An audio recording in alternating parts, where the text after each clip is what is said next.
activity, this project-based learning activity. It incorporates 3 different units. We do the political process, forming political parties and why they form, how we get our political opinions, where they come from, what shapes them. We also talk about political action committees, what they're all about, lobbyists and interest groups. And then we get into the election process, the electoral college, which is what we're starting now. And then we'll finish that, of course, with presidential powers. So it's a long unit. They have worked extremely hard. They're divided into political parties that I picked. They don't get to pick that. They have to compromise with each other and come up with a platform. And they don't always agree. But that's the nature of government. We don't always agree. We have to find ways to compromise so that we can move forward. Thomas Hobbes always said that, or is famously quoted as saying that the main goal of government is achievement. And we can't achieve if we can't find common ground.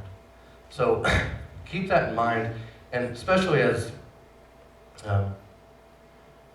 we move into this new election year, you see the right and the left completely divided. And I think that we're forgetting that we all are Americans. We all have our own opinions, we all have our own lives, but we have to find common ground if we're going to be successful. And oftentimes that means compromise. In developing their platform stances, they've had to do lots and lots of research. They've had to put in a lot of time. I think it's also worth noting that I've not only asked them to identify problems, I've asked them to come up with solutions to those problems. And the two are completely different. We can all point and say this is wrong, and this is wrong, and this is wrong. But when it comes to finding solutions, people tend to wither away. And I think all of these candidates that are about to come up here and their political parties would tell you that finding solutions to these problems is extraordinarily difficult.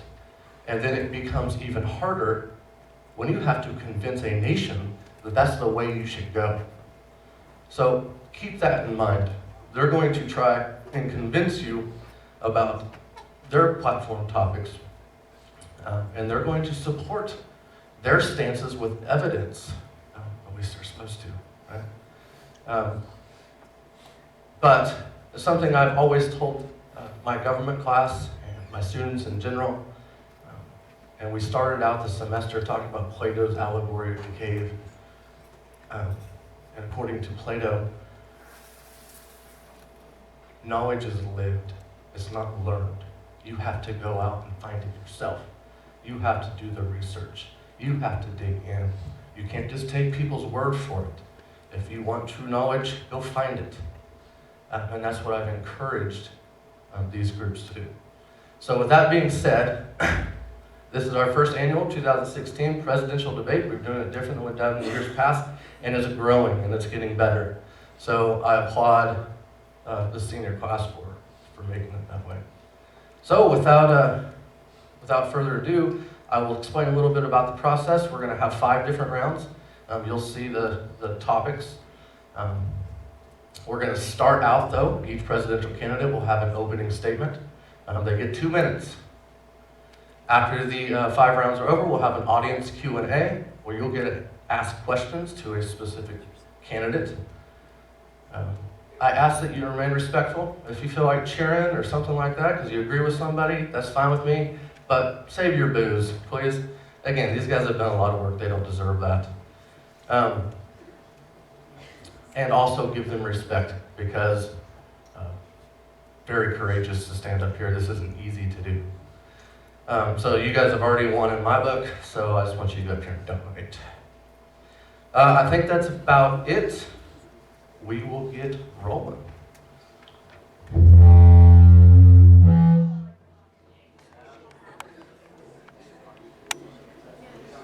No, it's him because he walks right in front of the speaker.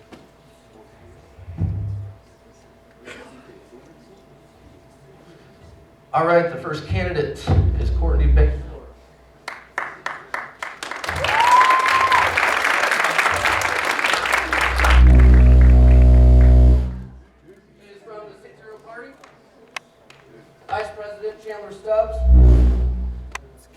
talking. Campaign managers Taryn Glenn and Megan Ryan.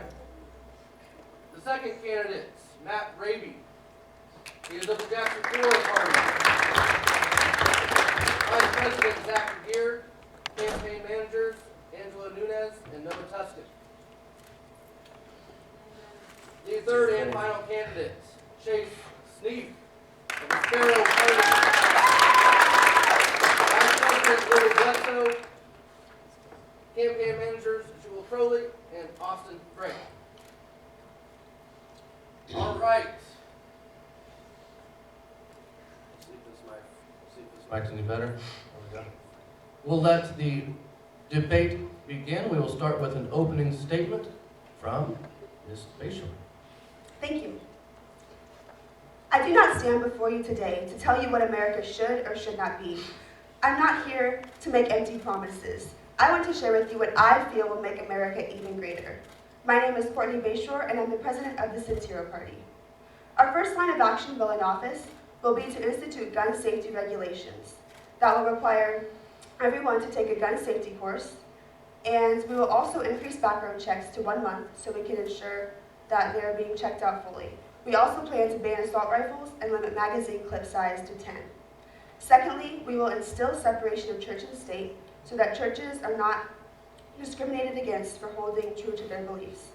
Third, we plan to revitalize the healthcare system by repealing Obamacare and giving power back to the people. In regards to immigration, we plan to shorten the process from 5 years to 3 years to become a citizen and to fortify our boundaries so that less immigrants come into America. And in regards to foreign policy, we plan to be isolationistic so that we only get involved in affairs that involve us or our allies. And in conclusion, we plan to revitalize education system by giving teachers an annual starting salary of $45K and putting a cap on college tuition rates of 2.5% annually so that they cannot charge outrageous prices. As the Centiro Party, we stand behind conservative beliefs, and we will harness these the best that we can to ensure that all Americans have an equal chance to success. So, don't let your dreams be dreams. Make them a reality. And we are that reality. Thank you.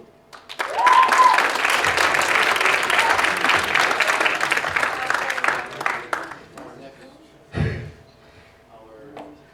next candidate, Matt Raby, will have his opening statements. When you're ready, Matt. First of all, I would like Mr. Kennedy to stand up. I want a round of applause for him. He's done a lot of work with our class and helped us. I am the president of the Jackson 4 Party. My staff members include Zachary or Gary. Can you please stand up? I want a round of applause for him. And Noah Tuscan and Angela, if you're in the audience, please stand up. And they're not here. Thanks for the support, guys. I am honored to stand with Courtney Bayshore and CK. They're great and intelligent people. What Jackson 4 Party wants to do is to rebuild America brick by brick. We will build tomorrow, today. Thank you.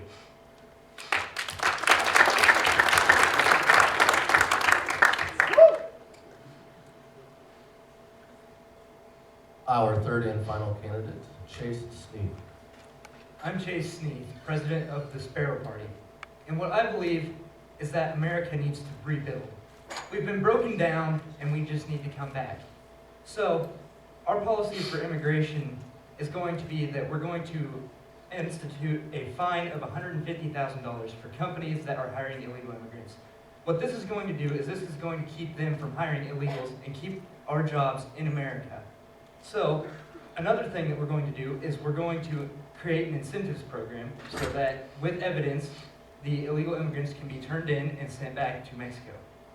Another major problem with illegal immigrants are they take up 39% of the prison rates, according to humanisphere.org, and this is a problem because we're paying for them to stay in prison for free. They pay no taxes, so this is a major problem for the U.S. Another problem in the U.S. is gun control. 297 people get shot every day. 89 of them die. According to Humanisphere also, this is a major problem. But we're not going to completely ban weapons because in UK, their crime rate after guns went up. Their stabbing rate went from 11.5 to 18 homicides per million people. This is a lot. So I just want to thank you guys for allowing us to come up here. I mean, this is a truly great experience. Thank you, and remember, from America, for America.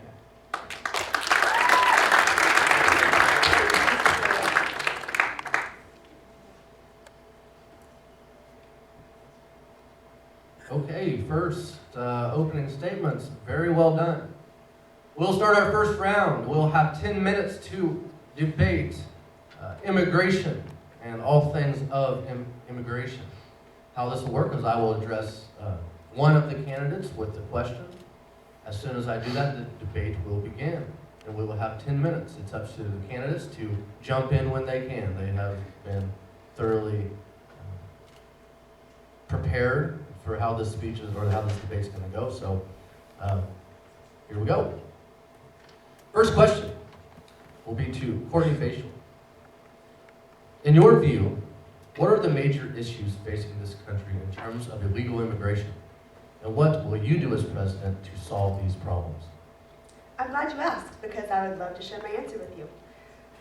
What we view as the major problem with immigration is that our borders are not as secure as they should be. We feel like what we have in place now, a few fences and a few walls and a few people, isn't going to cover it. And so we know that 50% of immigrants enter from our southern border, from Mexico, but there's also the rest of that 50% that enter from our north, our east, and our west borders.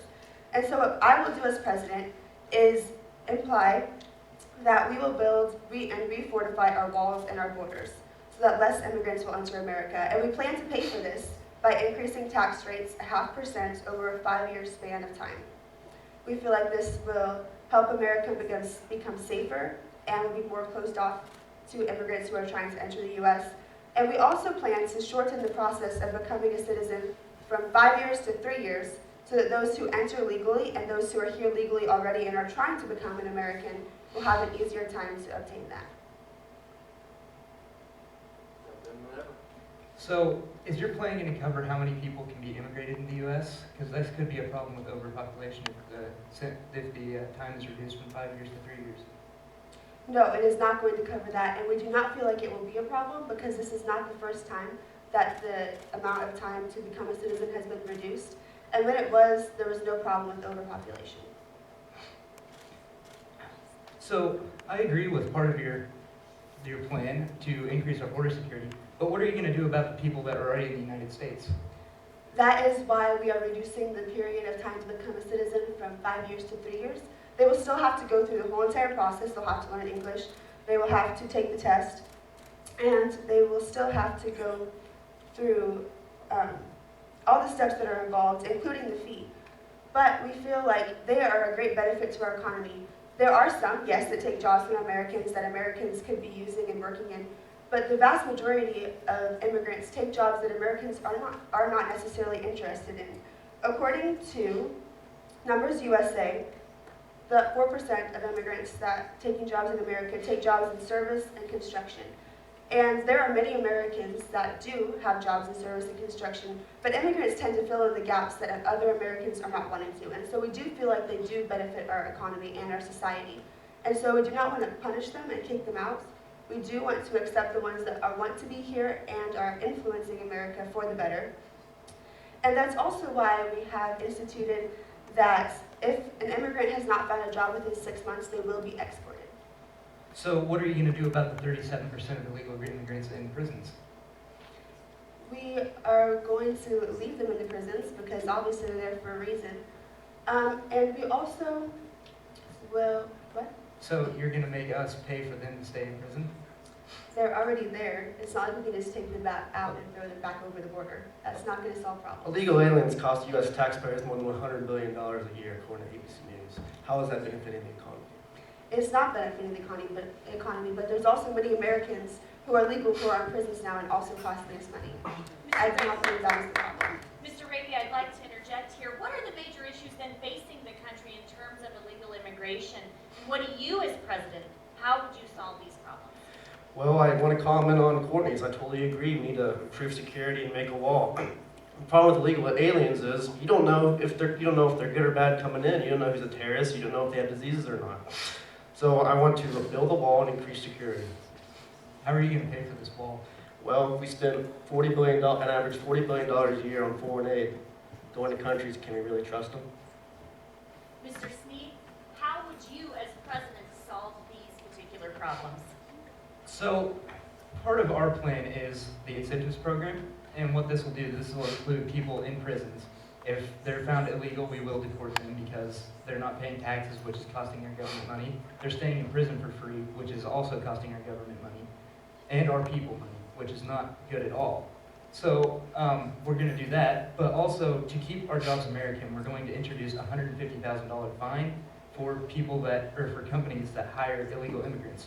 What this is going to do is this is going to keep the jobs in the American hands, and so that actual Americans get to work there. I mean, I don't want people that aren't paying taxes working there.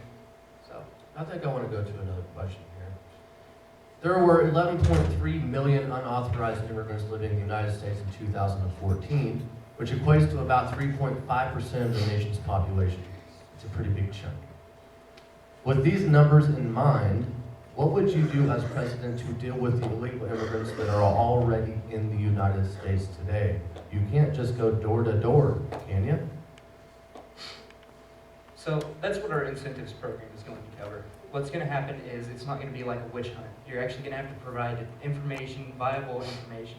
And what's going to happen is these people can turn the illegal immigrants in so long as it's viable information. It's not going to be like, well, I think this guy is an illegal immigrant. You're going to have some actual evidence, physical evidence that proves that they aren't here. Like companies, you can prove that they're hiring illegal immigrants because they take cash withdrawals. They can't hire with paychecks because the illegal immigrants don't pay taxes. So that's one way that we would do it.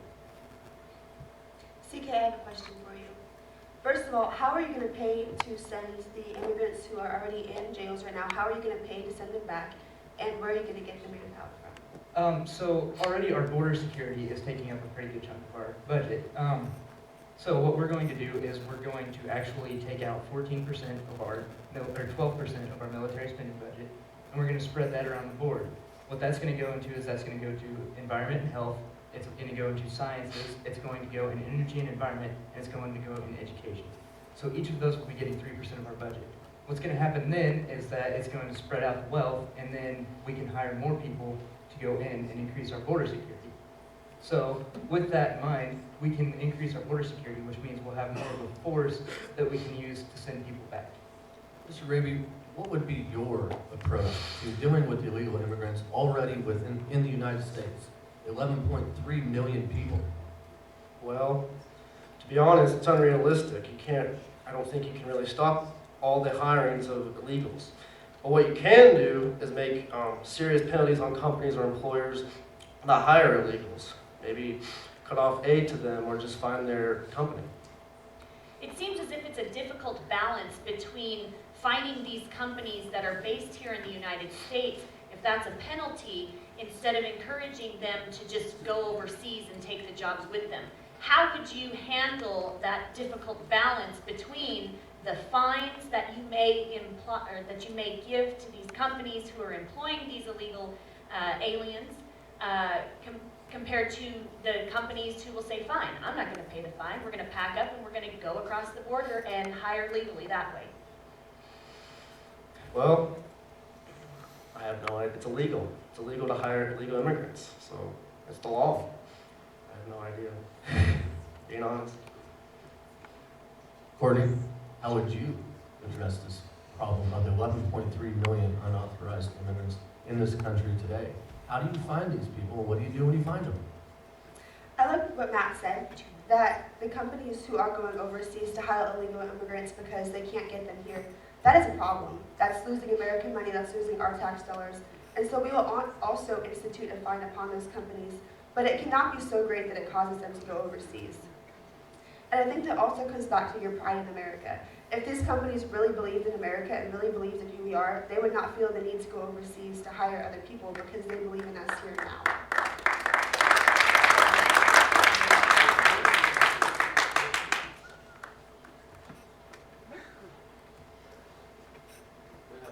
One final question, and very little time to answer it, so make your answers quick. What is your stance in terms of Donald Trump's plan to build a giant wall on our southern border and make Mexico pay for it? Do you think this is a viable solution, Why or why not? I think that Trump has a really good point. Obviously, there is a problem with our border security, but I do not believe that making Mexico pay for the wall is the way to do it. It's not their problem. If we have problems with illegal immigrants, we need to solve the problem ourselves. I agree 100% with Mr. Trump. Building a wall, I think, would solve the solution, but on the other hand, I don't think Mexico would pay for it. I think it's completely unrealistic because walls fail. The Berlin Wall, for example, built in 1961, torn down in 1989, failed. The Hadrian's Wall, built in 120, collapsed in 410 with the withdrawal of Roman troops. These are two reasons why that we should not build a wall. Walls fail. People can get through them still. I mean, there's always going to be a way around. And another problem with it is if Mexico is paying for it and building it, don't you think the people working there are going to create passages to get through anyway?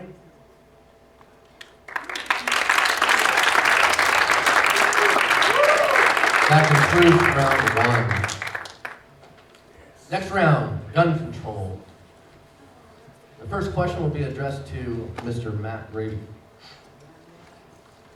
Every day, 297 people in America are shot in murders, assaults, suicide attempts, unintentional shootings, and police intervention. 89 of the 297 die every day. What do these statistics suggest to you, and what will you do as president to help this situation? As far as suicide and suicide attempts, the person obviously needs help. Unintentional shootings, obviously they need to go back to being educated, which I agree with Courtney's in their opening statement. We do need educated classes before you get a gun. I totally agree with that. But also, I think guns, a lot of it is a societal issue. It goes back to upbringing and education.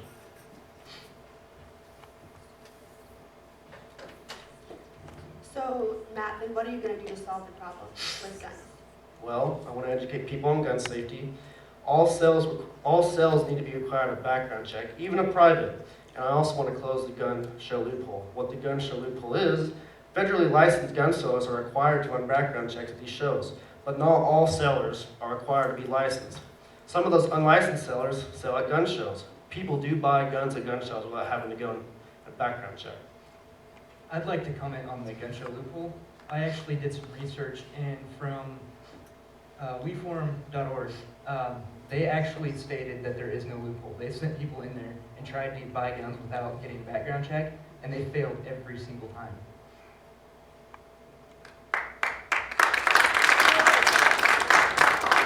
So, what I want to say is my solution to this, what we're going to do is we're going to implement a shared information program. What this is going to do is every criminal history will be shared throughout the states.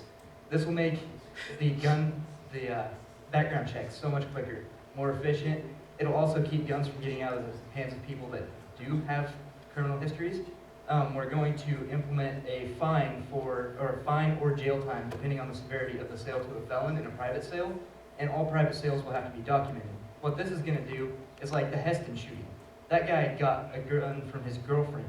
He was a convicted felon. I mean, this is going to keep that from happening ever again. CK, how are you going to ensure that people are documenting guns? It's behind their closed doors, and they don't have to go to the courtroom every time they decide to transaction a gun. So how are you going to make sure that they keep track of it? So our plan for doing this is if the people buy the guns and if it's in a private sale, what they're going to do is they're going to have to actually submit a form to the government. What this is going to include is it's going to be like a part of their identification, like their hunting license. So every time they try and buy a gun, it's going to document on their hunting license. So we're going to try and digitalize hunting licenses too.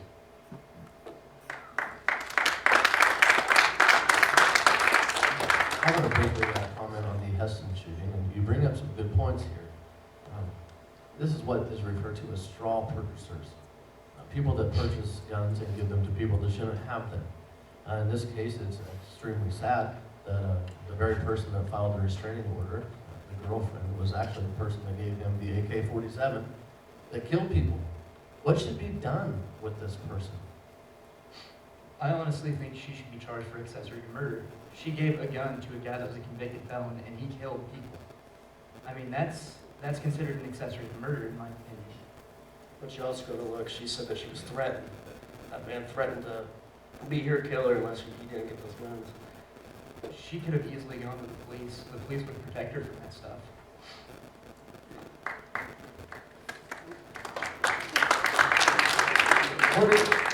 Why don't you jump in here? What is your take on all this gun? What we believe should be done about guns is, first of all, we want to increase the background check time to a minimum 1 month wait period. And during this wait period, what we plan to do is dig in deeper to their history. We can look at where they've gone, what they've done, and if anything rouses suspicions, they will not receive the gun. Secondly, we want to institute a gun safety course for all first-time gun owners, and that must be renewed on a 10-year basis, like a driver's license, kind of. And so you'll take this test to make sure that you're able to handle a gun and that you're safe with the gun, because if you're not safe with the gun, you should never have it in the first place. And the last thing we'd like to do is ban assault weapons and limit magazine clip size to 10, because we believe that the only thing that comes out of assault rifles is just mass shootings, and this is not acceptable. I'd also like to conclude that with our gun control, we're not going to focus on the guns. Guns are a tool. So we're going to focus on the people. We're going to institute a program that will help our background checks, and it's also going to increase our mental health system, which means that the people that need help are going to get that help. It means that people that have a past history of mental health issues are not going to be able to buy guns. I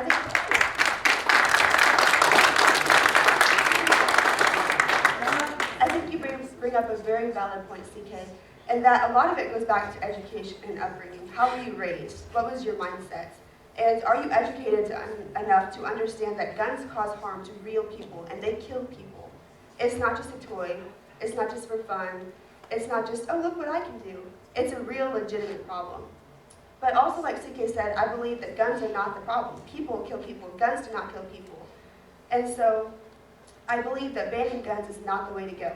Switzerland, for example, they have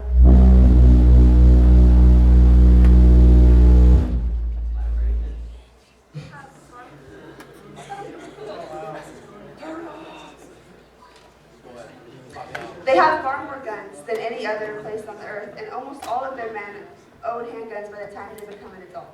And because of this, their gun violence rates have decreased immensely. And so I feel like banning guns is not the solution, although a handout of guns is not either. I feel like it is good for people to have guns because it protects people in the long run. I'd also like to include that Finland did a similar thing. Except on the opposite.